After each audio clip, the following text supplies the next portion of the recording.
Oke, kita lanjut di pertemuan ke-6.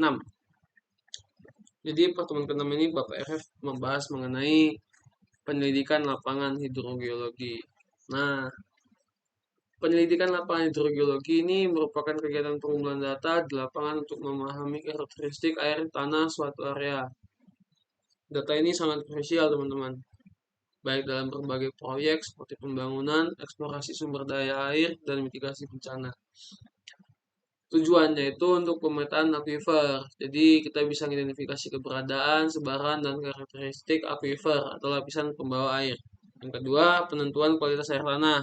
Juga bisa kita untuk mengetahui kandungan mineral, polutan, dan parameter fisik air tanah.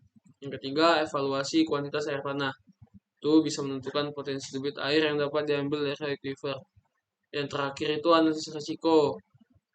Gunanya untuk mengevaluasi risiko pencemaran dan penurunan muka air tanah. Jadi ada beberapa tahapan teman-teman untuk melakukan pendidikan lapangan.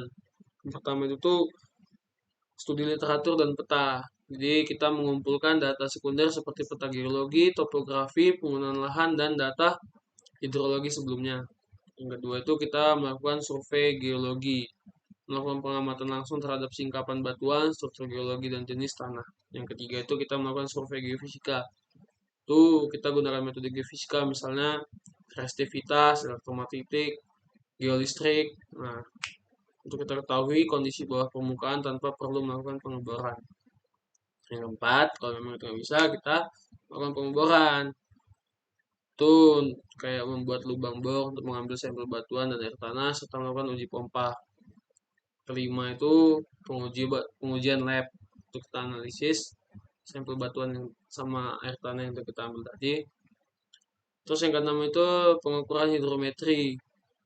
Mengukur parameter hidrometri seperti debit sungai, tinggi muka air tanah, dan curah hujan. Jadi parameter yang diukur itu ada 3, itu parameter hidrogeologi, kualitas air, dan hidrometri. Alat yang digunain itu misalnya kayak alat bor, peralatan pengambilan sampel, peralatan pengukuran, peralatan survei, dan ini manfaatnya apa sih? Ya ada lah manfaatnya. Manfaatnya itu untuk membantu dalam perencanaan dan pengelolaan sumber daya air tanah secara berkelanjutan. Cuma satu? Enggak lah, ada 3. Yang kedua itu adalah mitigasi bencana, mencegah dan mengurangi dampak bencana yang terkait dengan air tanah seperti banjir dan kekeringan. Itu gunanya, guna banget. Terus yang ketiga itu untuk mencegah pencemaran air tanah dan melindungi ekosistem. Ya, kalau disingkat ya perlindungan lingkungan lah ya, perlindungan lingkungan. Terima kasih.